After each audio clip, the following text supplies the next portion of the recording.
Via Podgora, via Podgora, via Podgora, via Podgora. Galax mi piaci! Via Podgora, via Podgora. All night long! Via Podgora, via Podgora. Galax mi piaci!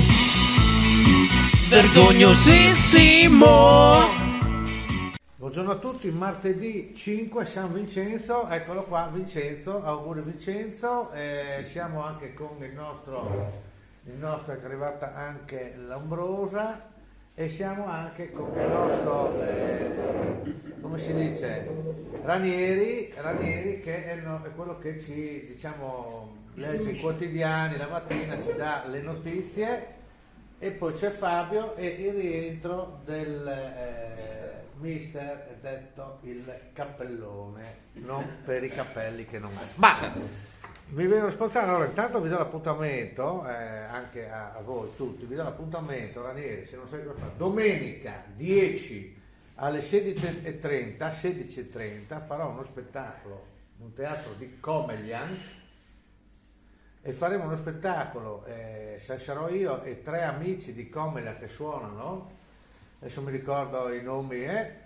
e tutto il devoluto va all'associazione che segue le donne operate al seno. Quindi una bella iniziativa, l'ingresso è libero, l'offerta obbligatoria, insomma, no? Come dico, offerta libera, soldi di carta, perché sentire gling gling gling, ma sentire è meglio. E viene spontanea, parlando pure, appunto, sempre che Ranieri si dice la guerra, così colà, mi viene spontanea Ranieri che, sì, anche un po' per drammatizzare, Paolo, Vincenzo, invece vedi che stai leggendo, stiamo parlando, non c'è, devo cambiare tavolo, anzi cambierò locale, ma che, cos'è? Draghi si fa ibernare,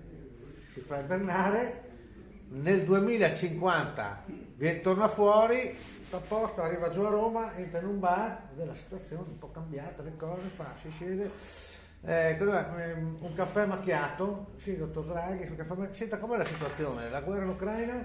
No, la guerra in Ucraina è tutto a posto, almeno quello. Quanto è il caffè? 2 rubli.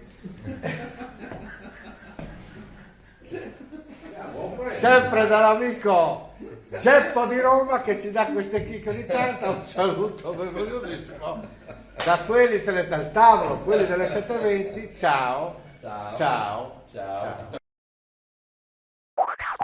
Via Podgora, via Podgora, via Podgora, via Podgora. Galax mi piaci! Via Podgora, via Podgora. All night long! Via Podgora, via Podgora. Galax mi piaci!